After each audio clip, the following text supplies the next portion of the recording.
It takes a little click here and a click there, and off we run. Fantastic. Yes. Oh, it's amazing what the technology. Let's see.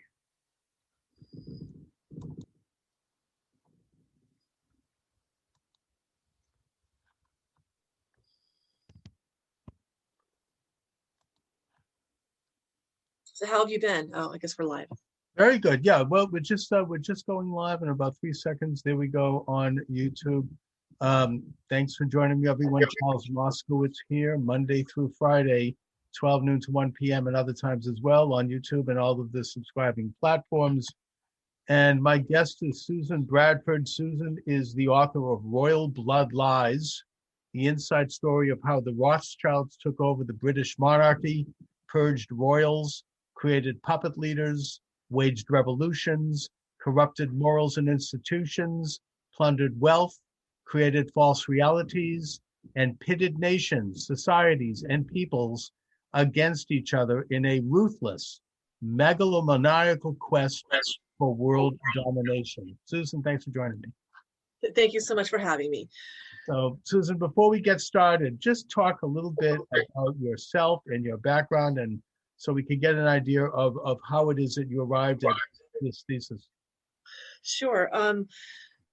So I am a journalist. I spent a few years in England. I earned my master's from the University of Essex in England in international relations. And during that time, I founded the European Review, which became a departmental publication for the Center for European Studies. As editor, I was able to research the European economic, strategic, political aspects of European integration. I was also able to work with European elites who were involved with this. And in the process, I was invited to join the Atlantic Council of the UK as a senior research fellow. And I worked also as in media and PR for the European movement, which was founded by Winston Churchill to kind of promote European integration. And as I was researching European integration, I actually found out that it was not as benevolent as our leaders had made it out to be. So that is a start. Well, it's interesting because you're very much a kind of, by your credentials, an establishment person, an establishment player. You're not some out there, deviation of the norm, as it were. And the Atlantic Charter, by the way, was established by Churchill and FDR in advance of World War II. It was essentially a kind of both an explicit and implicit agreement that the United States would to that war on the side of the British, and that it began the Lend-Lease process by which the U.S. illegally, under international law standards, began to supply the British side, and we started to take your thesis goes back to the Roman times, and basically, I want to put it into a nutshell because the overall thesis is something that I resonate with and that I agree with. I'm not sure I can go along with some of the specifics, but the idea is that there is this informal, international-oriented elite that tends to interact with and intersect with all these various moving parts. That's made up of free trade, international, and globalists who seek to have a world order. That's correct. And also briefly to go back to the Atlantic Charter, interestingly enough, Bill Clinton fulfilled the Atlantic Charter. He was, hopefully you can hear me okay. Yes, I'm fine. Yes. I'm fine. Okay.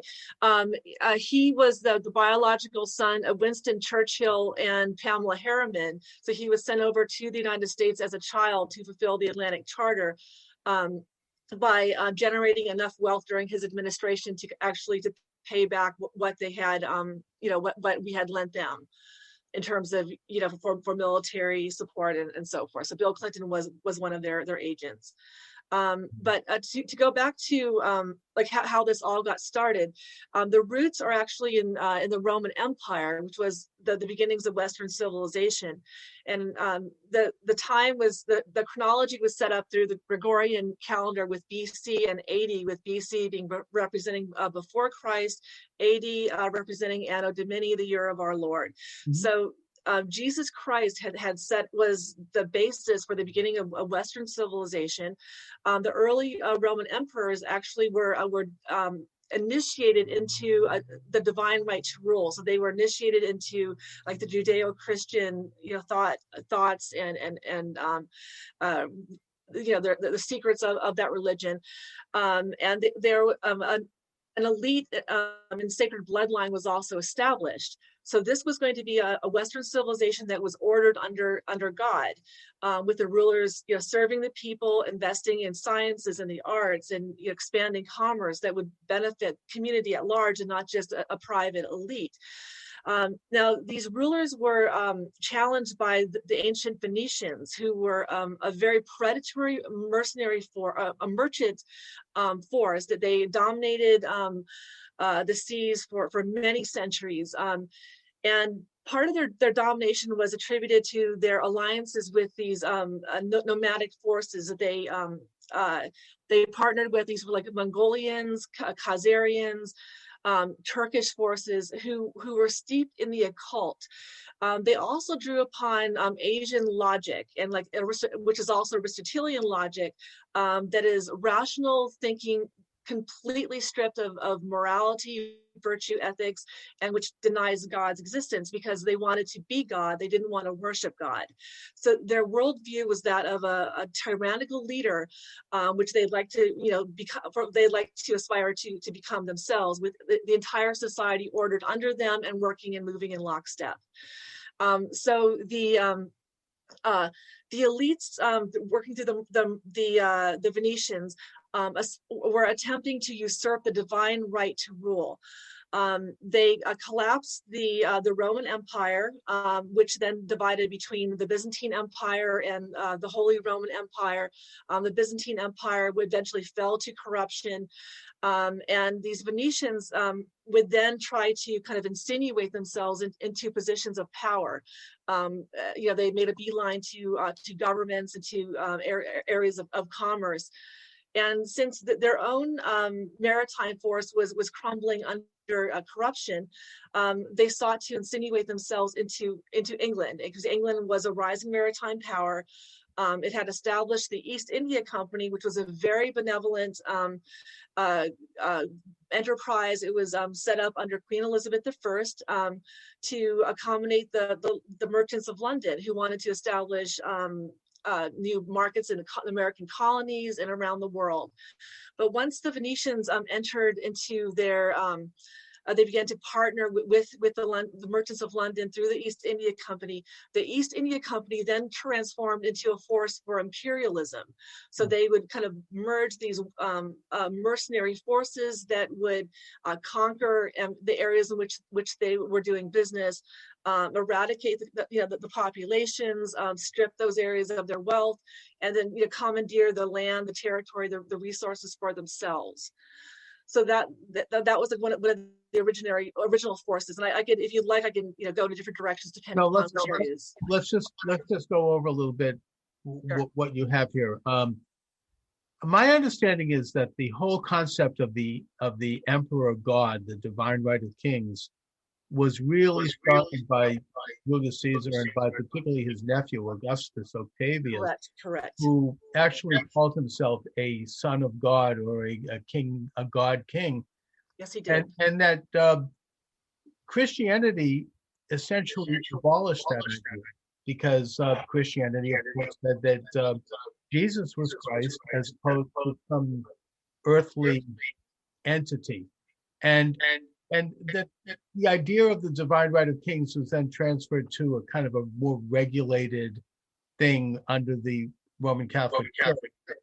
I'm getting some feedback here, and it was limited in its power, and eventually the idea would be abolished by the founding fathers of the United States, who viewed all divine power coming from the creator of the universe and then granted to the citizen who has limited power under God. It was very much based on this, what actually is the Judeo-Christian idea, that all rights come from God, not from the state.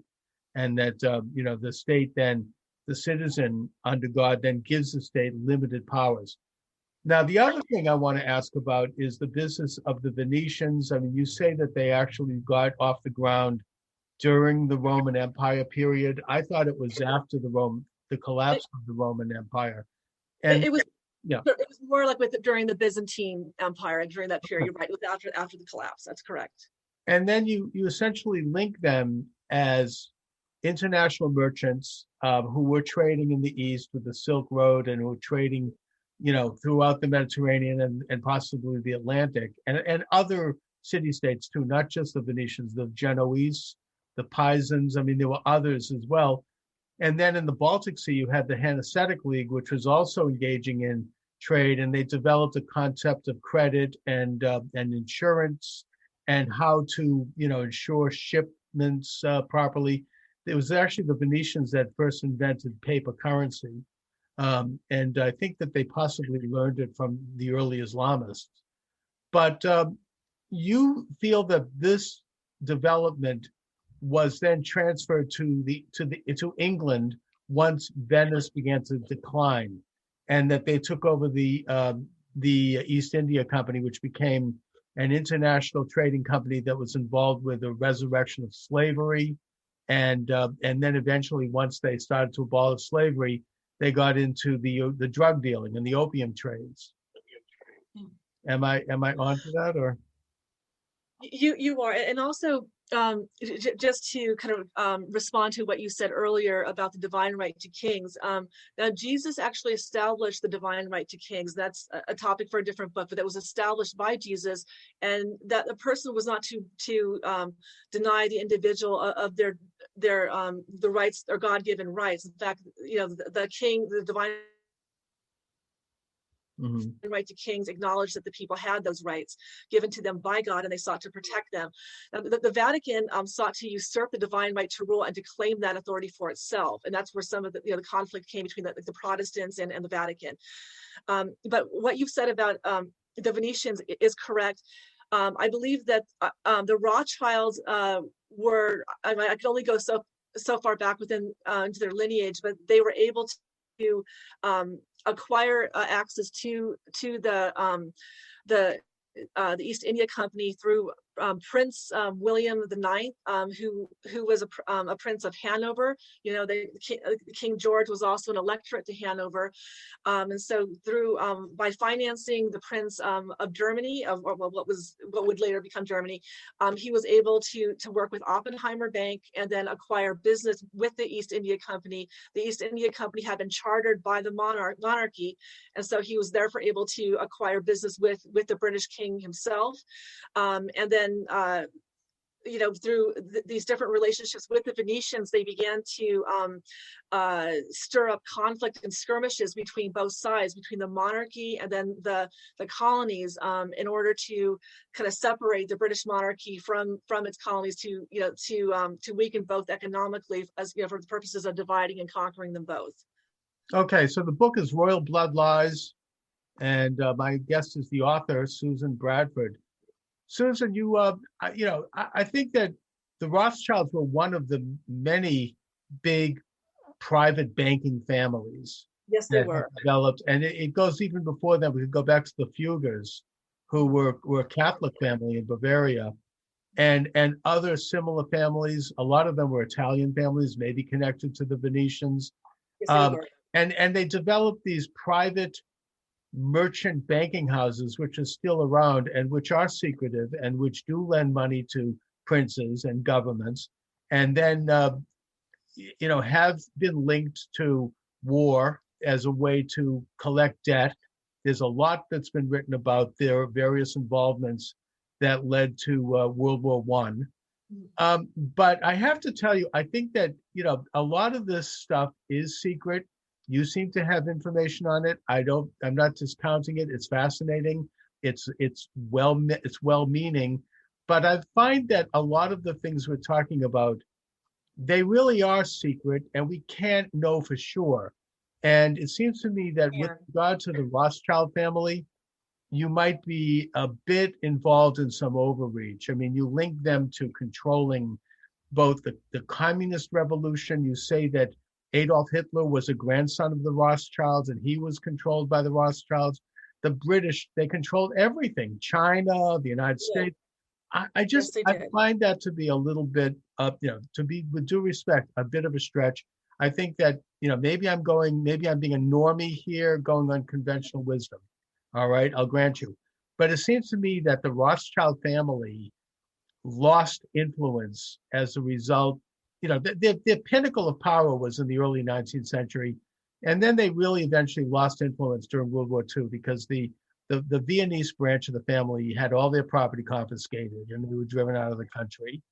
The Nepalese branch of the family had dissipated because they had no sons, and the daughters basically married into other families, and the center of that fell apart. And the German family also was severely diminished because of World War II. The only branch of the Rothschild family that came out of that was the British branch. And they're still there today. And they are powerful. But I'm not sure that they have quite this sweeping international power that you suggest. I don't know if they're really on the world scene quite that vigorously and that unified. But by all means, you can make that case. I mean, and by the way, I want to be clear here. By talking about the Rothschilds, you're not an anti-Semite. This isn't Correct. because we don't know whether they're Jewish or not, quite frankly. But Jesuits. To the degree that they might have some link to Judaism is not relevant. And by the way, they are not particularly pro-Israel, I might add, except for one member, that being one of the sons, Edmund, who actually was pro-Israel, but most of them were not. They tend to be, somewhat establishment internationalists who are amoral, and they're very typical of most of these families. They'll go wherever the money is, and they will play people off against each other. I guess that my objection is that you're putting a lot of emphasis on them as opposed to this broader issue of an interlocking international elite. And I think that might be somewhat dangerous to do. That's all. Okay, that's a very fair criticism, and I'll try to make those connections for you if I'm able to. So as you can imagine, that the Rothschilds were the financiers on all sides of the Napoleonic Wars. During the Napoleonic Wars, they were able to crash the British stock market. In so doing, they were able to acquire birthrights into the British royal family. So that's how they were able to establish an illegitimate royal bloodline. They also fomented revolutions within England and throughout Europe to essentially level the aristocrats and to acquire a large degree of their wealth and power. And then once they acquired the birthrights into the British monarchy, they then established a secret breeding program where they then bred themselves into other royal bloodlines throughout Europe. And of course, Hitler and Stalin were among their bloodlines, as was Mao. And so they were able to kind of work behind the scenes through their own, through their own heirs. Now, that's incredible. Look, I mean, on the surface, we know that that's how the aristocracy works. I mean, look at the classic example of that is the Habsburgs, who were correct. They were brilliant at intermarrying and interlocking. We know that before World War I, you had Tsar Nicholas II and King George V of England and the Kaiser Wilhelm of Germany were all first cousins.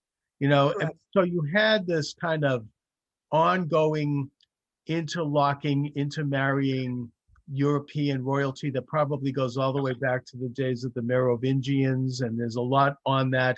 If you took a look at the work around the study of the Priory of Zion and the Carolingians, who were all these people? They all were, kind of interrelated, and they would conduct diplomacy. I mean, a good example of that in fiction is Game of Thrones, right? The daughter would marry into this family. I mean, Genghis Khan did this as well. I mean, his daughters would go in as he conquered a country, and they would marry the king, and then then Khan would send the king out to war where he'd probably be killed, and the daughter would run the country. And so you had, this isn't new, this idea of interlocking bloodlines. I think it's also true with regard to some of the Jewish banking houses in the United States. There's a good book by Birmingham called Our Crowd, which shows how the the Seligmans and the Schiffs and the Warburgs and the Goldmans and the Saxes and the Lehmans, they all kind of would marry each other's. The daughters would marry the sons, and they would keep this interlocking development in the family. So, and we could take a look. It's not particularly unique to the Jewish line either, because you've got the same thing going on in other denominations where, the Rockefellers were doing this. I mean, they would use marriages as a way of conducting diplomacies and, keeping this sort of informal, international oriented elite in power. So I don't doubt that. It's a fascinating subject. It's one that you go into in terms of looking at, who was marrying who and how this worked. I just don't know if the Rothschilds are at the epicenter of it. That's all. Okay. I mean, that's a fair question, but then when you look at the fact that they were financing these revolutions all around Europe, and you can see who benefited from those revolutions, who acquired the power, who lost power, and it all comes back to the Rothschilds, that they were the winners and all of this, but they were operating behind different front organizations and different different figureheads. Once they had acquired control of the British government, the prime minister, one of whom was Lord Palmerston, mentored a number of the revolutionaries throughout Europe, like Giuseppe Mazzini, and he who developed the Young Turks and these different revolutionary movements that eventually tore through Europe, stripped the aristocrats of their wealth and power, and those who acquired power, like Napoleon, for example, among others, were either bankrolled or otherwise Rothschild bloodlines. So this was a tactic that they used. Well, why would the Rothschilds want to, like, for example, you mentioned Mazzini, who was generally viewed in kind of quote unquote conspiracy circles as being the father of the mafia, the Italian mafia. I didn't know that. And who also had a series of exchanges of letters with Albert Pike, who was a Confederate general who was the father of the American Masonic movement. And there was a statue of him in Washington, D.C., by the way, which was just torn down by the rioters last summer. It is the only statue in Washington of a non-president, I believe. Very powerful figure, wrote a book called Morals and Dogma, very much involved with American secret societies.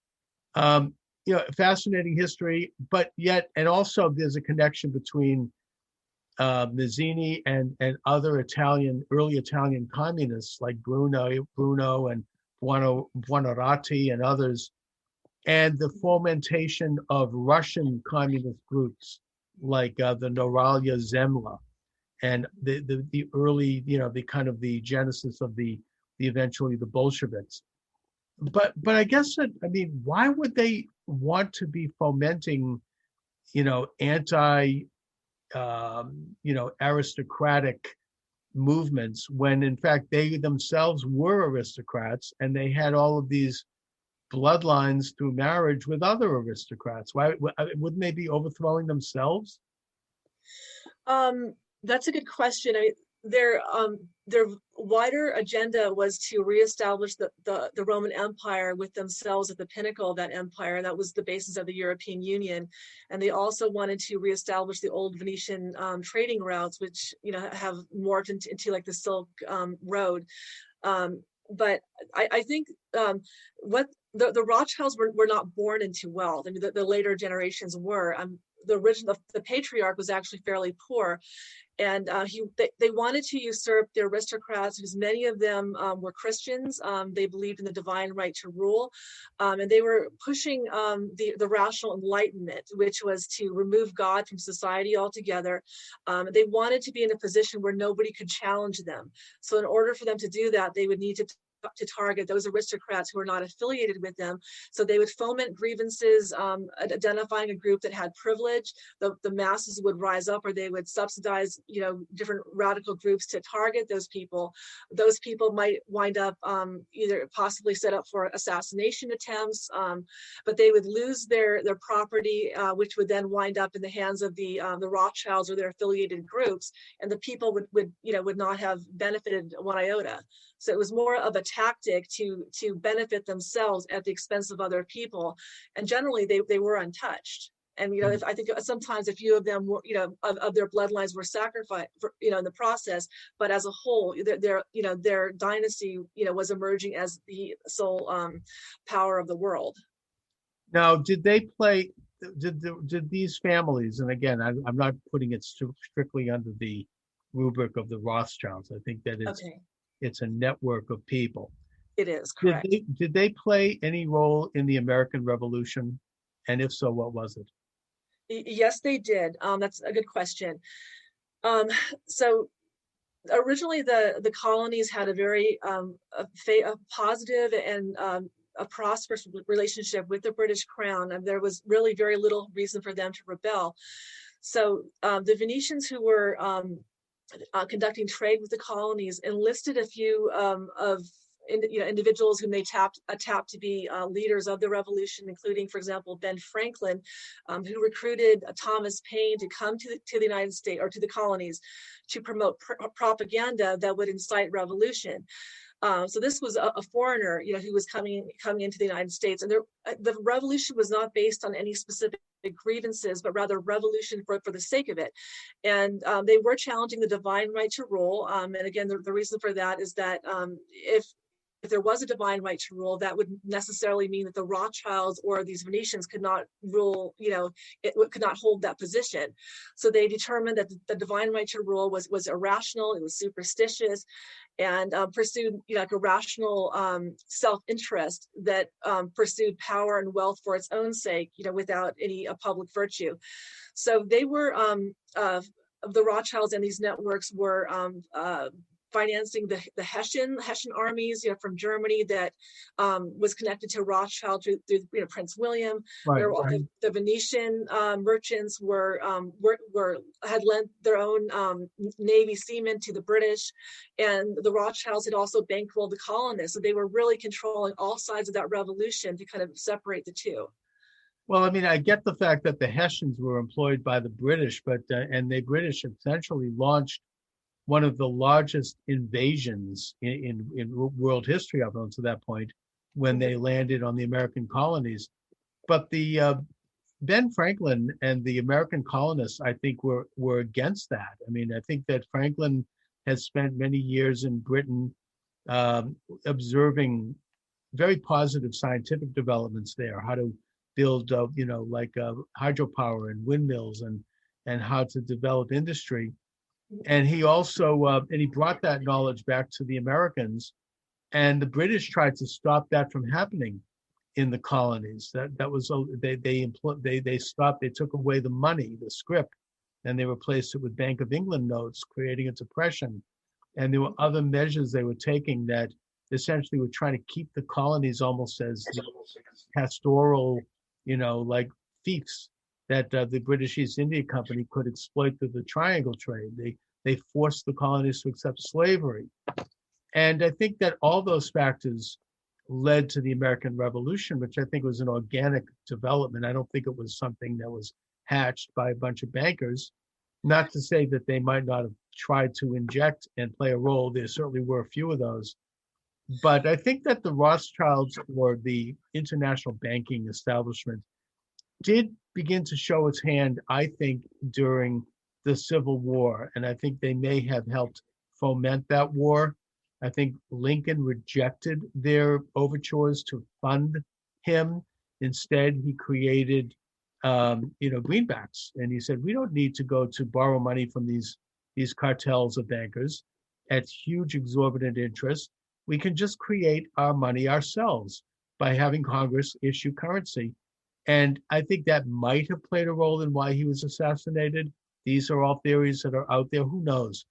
But either way, I think that the American development, I would view it as being a much more organic, dynamic development that continued to move forward in spite of machinations from internationalists. And we are still dealing with that. I mean, I think there's some people deposed Donald Trump and are now putting us back into this kind of province of the world. We're back to this idea of these international elites who are not loyal to any particular nation. In fact, they view the idea of sovereignty as an anachronism and as a superstition.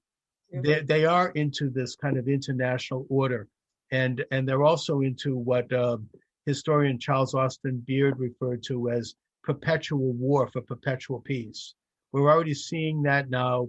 One of the first things Biden did upon essentially being installed was start to bomb Syria.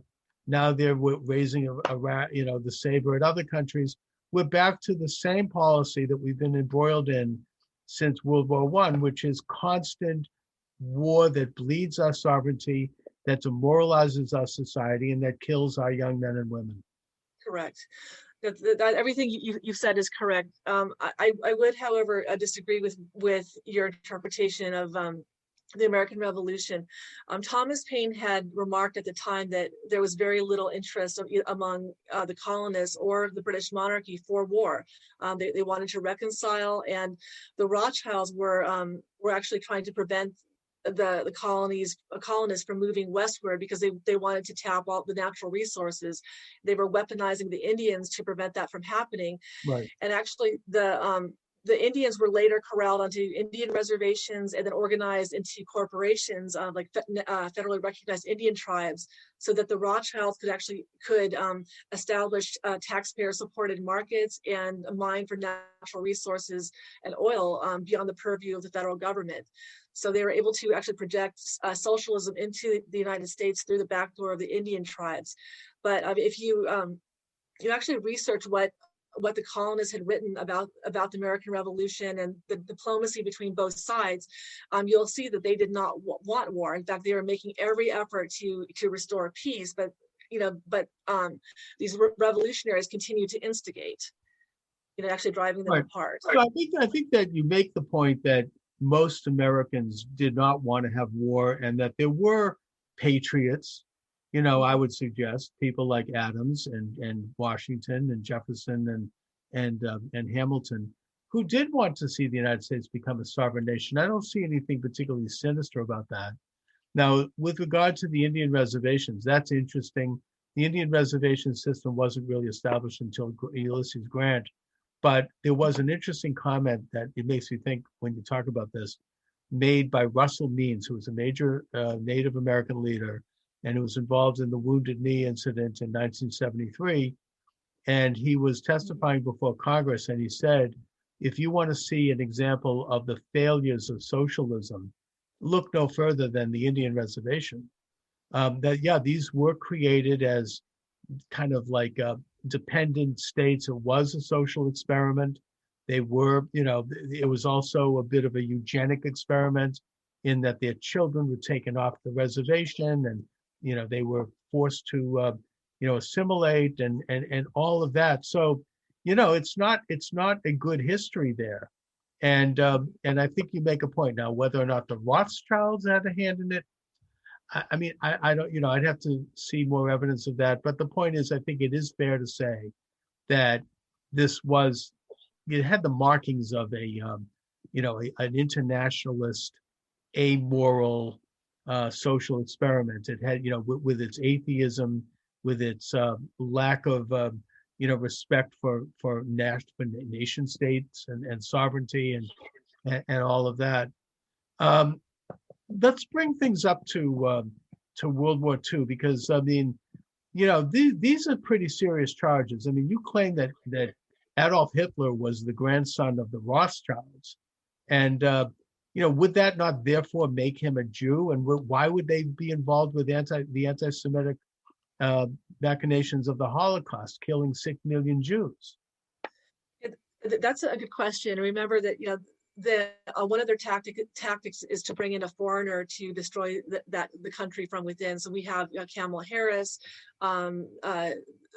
Russia had Stalin, who was from Georgia. He was a foreigner, and then Hitler was from Austria. Hitler was he was I guess his grandmother was a maid in the Rothschild mansion. She was allegedly raped by 3 of the Rothschild men. Once she became pregnant, they sent her home, and Hitler was raised as a very poor tramp. He was unemployed for a while, impoverished, but he received money from private outside sources and was eventually groomed to be leader of Germany. He was trained at the British Tavistock Institute, and the reason that he was, or his function was to destroy Germany, which was posing a challenge to British commerce and industry. So they wanted to eliminate Germany as competition. And in terms of why they would want to exterminate the Jews, I don't believe that the Rothschilds are necessarily Jews. They were, however, attempting to steal the Jewish identity. So in order for them to do so, they'd have to exterminate the Jews. Two, they would need to create a pretext to create the state of Israel. And they wanted to create Israel for many reasons, one of which was to usurp the divine right to rule. The second was that Israel, or Jerusalem, was at the center of the old Venetian trading routes. And so they wanted to reclaim Jerusalem for that purpose. You can actually see that a number of the early Zionists were actually anti-Semitic, they had a lot of ties to anti-Semitism. So, for example, Chaim Weizmann, who was a president of Israel, he was tapped by Rothschild to lobby the British Parliament to get behind the Balfour Declaration. At the same time, one of his sisters was dating a Nazi. Another was working with Stalin on the Doctors Plot. The Doctors Plot was intended to kill doctors throughout Russia and then blame those attacks on the Jews to incite anti-Semitism. So while Stalin was a Zionist, he was also creating Nuremberg law, a type of Nuremberg law that was removing Jews from the civil service and persecuting them, stripping them of their assets.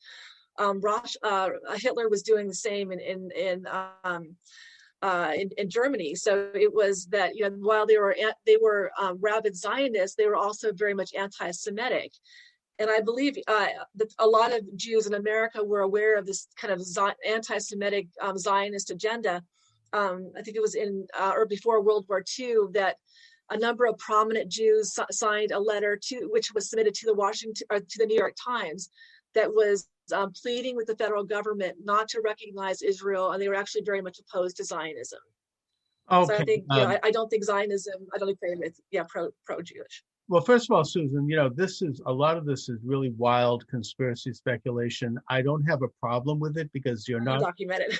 Well, fine. I mean, I'll raise your document with another one. But the point I'm making here is that I don't have a problem with airing this because you're not anti-Semitic and you're not advocating anything that would be harmful to the Jewish people. I just want to be clear about that. This is all, fine and legitimate speculation. There's no proof of Hitler's ancestry. These have always been rumors out there. I mean, and even if this were true, I mean, does this mean that Hitler consciously knew that he was the grandson of the Rothschilds? And the idea that Hitler wanted to destroy Germany, I think that's dubious. I think that he wanted to build a new Reich that would be 1,000-year Reich and that would basically conquer, it was supported by the liberal left, by the way, and progressives right up to the moment of Kristallnacht.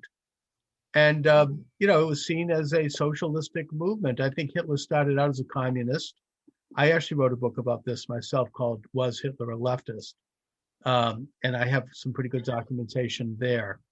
And that if you look at the Nazi charter, it's very communistic. It's sort of a mirror image of the Communist Manifesto with a little extra, with a biological crackpot stuff thrown in.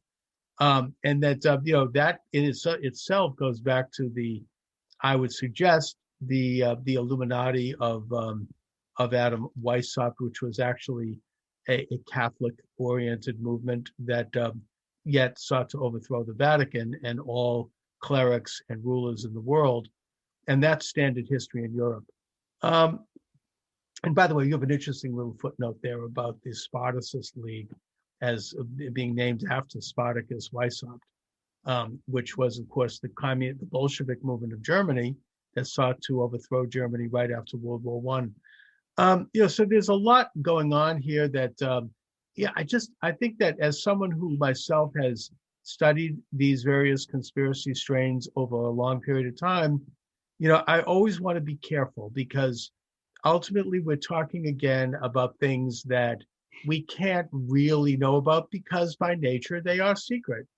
And I don't for a minute doubt that these things are going on.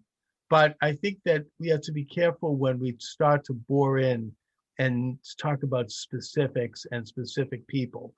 Now, as far as Zionism goes, again, just like the American Revolution and just like the American Patriots, I view Zionism as an organic, dynamic movement by the Jewish people that goes back every generation from the time of the destruction of the Second Temple by the Romans to obtain and reestablish sovereignty in their homeland. It is a political and a religious movement. Judaism, in a sense, is both a political and religious movement itself. It's an ethno-religious movement. And that it happened organically. Now, did they, does that mean that, you didn't have somebody like Chaim Weizmann use maybe people's somewhat jaded view of Jews to the advantage of the Zionist movement? I think he did. Was he an anti-Semite? No. I think that you had people like Weizmann and Theodor Herzl who had a different view, and also Rudolf. Who am I thinking of? Not Rudolf Hess. He was a Nazi. Yes. Yeah, he wrote Rome and Jerusalem. Who they were socialists. They had a different view of Judaism. They viewed Judaism as a socialistic movement, not as a religion. And while I could bicker with them, and I think personally that they were wrong, nevertheless, they still viewed the idea of Judaism obtaining independence and becoming sovereign in its homeland and becoming a state among all other normal nations, because that's what the late 19th century's version of sovereignty was about. I mean, it was very much in line with that. So, I mean, to suggest that they were anti-Semitic, that almost sounds like ultra-Orthodox Judaism might have said that. I don't, I just don't think so. I just think that their vision of Judaism was not conventional Judaism. It was leftism dressed as Judaism. And you still have those same views by Jews today who tend to control the high ground of our politics and culture. I think they're wrong, but I don't think they're anti-Semitic, and I think they're well-meaning in many cases. I don't think being a Zionist can necessarily be equated with being anti-Semitic. I think the top controllers of the Zionist movement would be anti-Semitic, and they grew out of the Venetian Empire with these mercenary forces being told under threat of extermination that they must accept either an Abrahamic faith or face extermination. And some chose Islam, some chose Judaism, but they were neither Jews nor Muslims, but they were kind of radicals. And I know that, and of course I'm not Jewish, as I'm speaking as a Christian from what I've learned and researched. The Jews had always aspired to their own homeland, even since the days of the Roman Empire. But that homeland, go ahead. Yes, and the homeland didn't necessarily have to be in Jerusalem. It could have been anywhere. No, and is that correct? No, that is not correct. There was some talk at the Second Zionist Conference in Basel for considering an alternative homeland. I think that Bermuda was mentioned, Alaska was mentioned, but that wasn't because, that was only because at that time it was not viewed as possible. This was at a time when, Palestine, or what was really called South Syria, was a province of the Ottoman Empire, and the Sultan of the Ottoman Empire gave a no to that. The Vatican also said no, they're not going to help. And that it just looked like an insurmountable problem. And at the same time, there was this groundswell of support among the Jewish communities of the world to obtain some nature of sovereignty in the world. So, that was not generally an organic part of the Jewish people. That was simply something that was debated and discussed and basically shot down at the Second Zionist Conference in Basel in 1902. I think Uganda was also mentioned, possible homeland. But no, the idea was always a return to the land of Abraham, Isaac, and Jacob. That is in the Torah. Every generation of Jews have tried to do this. They have emigrated there. They have always been there. And that there was this sense that they had a command by God to take possession of that tiny bitty swath of land between the Jordan River and the Great Sea. And that's what they've done. Thank God. But wasn't Israel originally intended to be established under a temple and not under the Knesset? Weren't those the original terms of the establishment? I think that the idea is to return to the land, take sovereignty. I mean, there's an order to it, and then take control of Jerusalem, and then rebuild the temple, and then we would have the age of the Messiah. And that's what's transpired. I mean, 1948, they did take possession of the land. They declared sovereignty against all of the internationalists, against the Rothschilds, Harry Truman had opposition from the Council on Foreign Relations, all these, the General Marshall, his Secretary of State.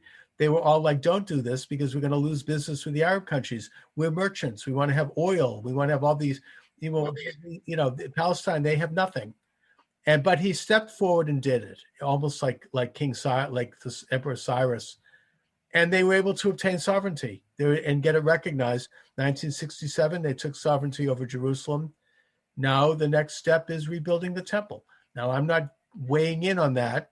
I pray that happens in my lifetime, but it's a very complex issue. I mean, I think if you look at the Book of Kings and you look at the machinations of King Solomon, who did build the temple, you see that he did it in partnership with the Phoenician king Hiram of Tyre, and also with the builder Hiram Abif, who was not Jewish.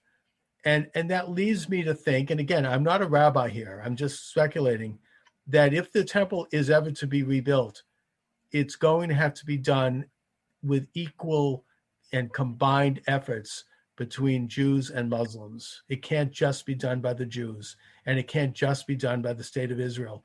It's going to have to be a Jewish Islamic effort. So that's just my opinion on that, not to get distracted. What are your thoughts on the Abrahamic Accords? I think they're a great development. I mean, I think that had Donald Trump not been deposed, we probably would have had the Kushner plan accepted by the Palestinian Arabs, which was a very good and generous plan. It would have given them, maximum sovereignty in Judea and Samaria. It would have connected Judea and Samaria to Gaza by a highway or by a train. It would have given them a condominium in Jerusalem for their capital. It was the best plan ever presented. And I think that had Trump not been taken out by this internationalist, free trader, Venetian, illuminated establishment, whatever you want to call it, then that would have come to pass. I mean, if you think about what Trump did accomplish in the brief time that he was there, it's incredible. Peace between Israel and I think it was 5 Arab states. I mean, just an incredible development. And it's a terrible lost opportunity for the world that this has been stopped. And it's been stopped for reasons, in my opinion. I thought it was interesting that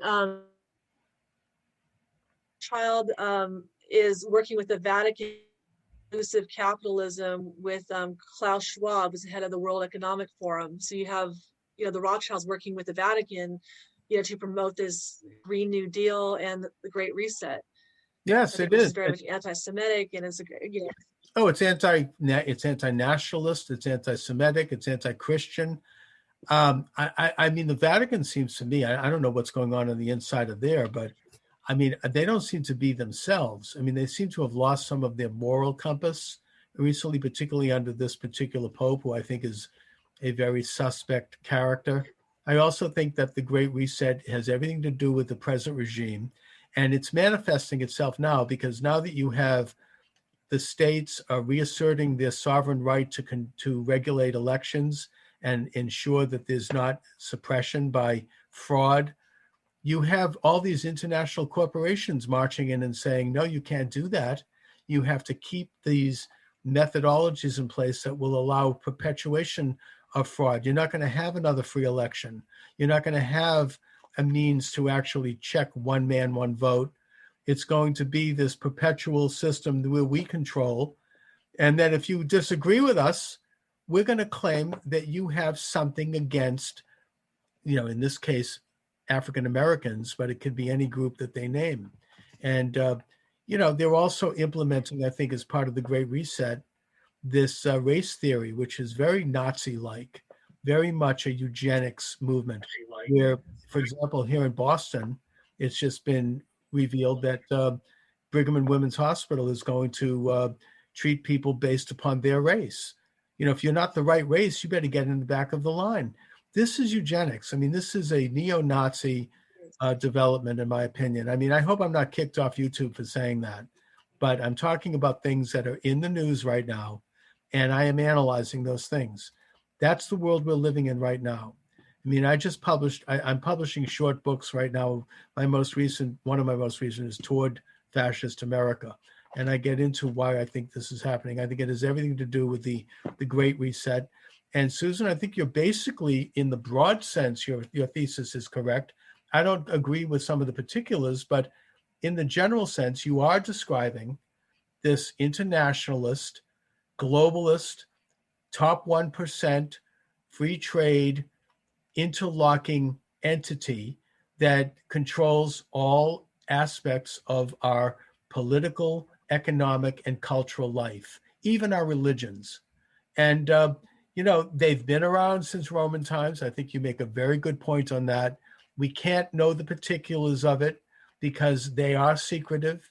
And that's why I'm a little nervous when you talk about, well, the Rothschilds did this and they did that. We don't know that.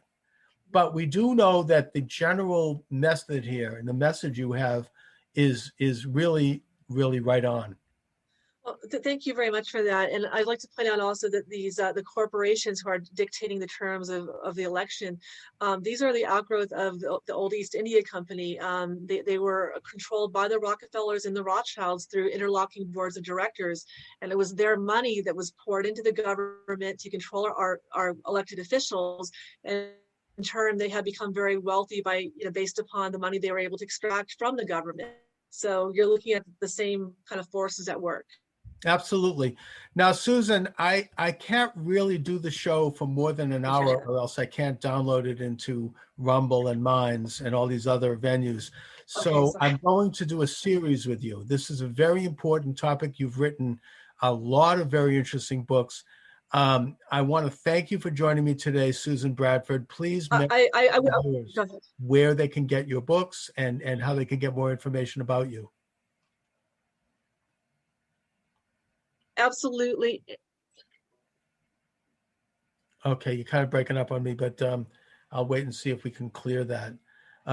Susan Bradford is the author of Royal. Will do. Thank you for that. I know the internet is a little bit wobbly today, but you can find my books on my website, which is susanbradford.org, and they are also available on Amazon and through the American Free Press bookstore. Excellent.